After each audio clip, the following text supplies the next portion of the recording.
হরার। High দাদা, অনেক দিন ধরে তোমাকে ঘটনা পাঠাবো ভাবছিলাম, কিন্তু পড়ার চাপে আর তা হয়ে ওঠেনি। আজকে খুব সাহস করে লিখতে বসলাম। ঘটনাটা আমার সাথেই ঘটেছে। কিছু ব্যক্তিগত কারণের জন্য আমি আমার নাম গোপন রাখলাম। ঘটনার খাতিরে একটা ছদ্মনাম দিলাম। তো বেশি কিছু না বলে ঘটনায় যাই সরাসরি। আমি যখন ছোট তখনকার ঘটনা।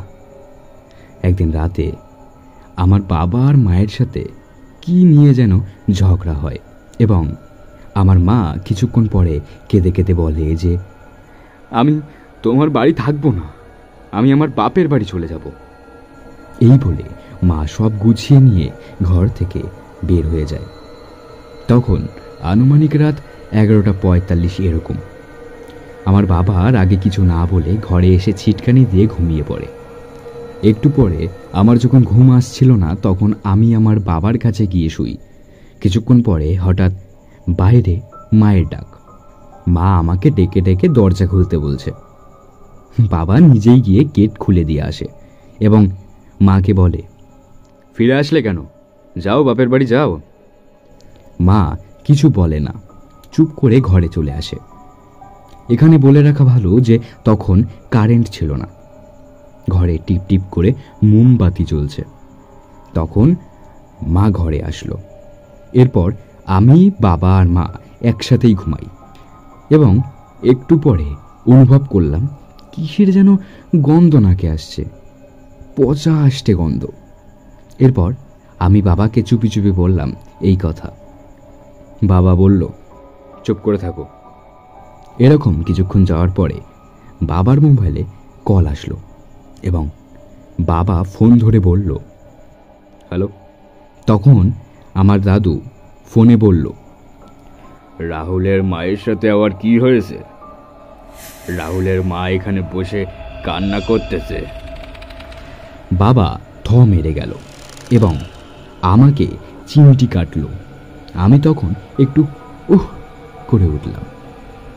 বাবা বলল, কিরে বাথরুমে যাবি? এই বলে আমাকে নিয়ে ঘর থেকে বেরিয়ে যায়। আমার মা রূপে যে ছিল সে ঘর থেকে যাওয়ার সময় বাবাকে বারবার বলছিল, রাহুল একাই বাথরুমে যাক, তুমি থাকো। তখন বাবা বলে, তুমি থাকো, আমি যাই, নয়তো রাহুল ভয় পাবে।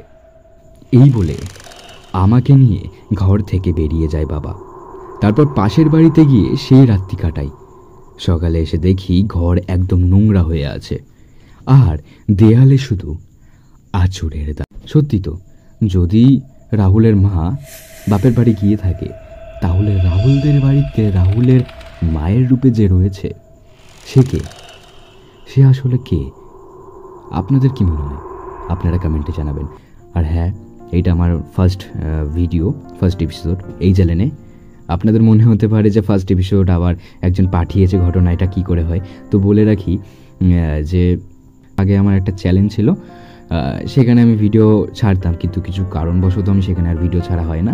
তো সেইখান থেকেই আমার একটা সাবস্ক্রাইবার এই ঘটনাটা পাঠিয়েছেন। আর হ্যাঁ, আপনারাও চাইলে কিন্তু এরকম ঘটনা পাঠাতে পারেন, আপনাদের সাথে ঘটে যাওয়া বা আপনাদের কারোর চেনা জানা কারোর সাথে ঘটে যাওয়া ঘটনা আপনারাও পাঠাতে পারেন। পাঠাবেন কি করে? পাঠানোর জন্য আমার ডেসক্রিপশন বক্সে সব লিঙ্ক দেওয়া রয়েছে, আমার হোয়াটসঅ্যাপ নাম্বার দেওয়া রয়েছে, বা আমি একটা জিমেল দিয়ে রাখবো, সেখানেও পাঠাতে পারেন, আপনার যেটা ভালো হয়। তো ঘটনা পাঠানোর আগে এটা মাথায় রাখতে হবে যে ঘটনাটি যেন পুরোটা এক্সক্লুসিভ হয়, মানে কোথাও যেন শোনানো না হয়ে থাকে ঘটনাটি। যদি শোনানো হয়ে থাকে তাহলে কপিরাইট আসবে, সেই কপিরাইটের জন্য আমার ভিডিওটা ডিলিট করতে হবে। তো এর জন্যই এটা মাথায় রাখবেন। আর হ্যাঁ, বলে রাখি যে আমরা কখনোই বলি না যে আমাদের ঘটনা বিশ্বাস করতেই হবে। বিশ্বাস করবেন কি করবেন না সেটা আপনার ব্যাপার। ভূত আছে কিনা সেই তর্কে আমরা যাব না, সম্পূর্ণ বিষয়টা নির্ভর করছে আপনাদের উপরে, বিশ্বাস করবেন কি করবেন না। এবং আমার মনে হয় কোনো ধরনের তর্কে না গিয়ে গল্পটাকে এন্টারটেনমেন্ট হিসেবে নেওয়া হবে বুদ্ধিমানের কাজ। সো আমি কমল ছিলাম আপনাদের সাথে, আজকের মতন এইটুকুই।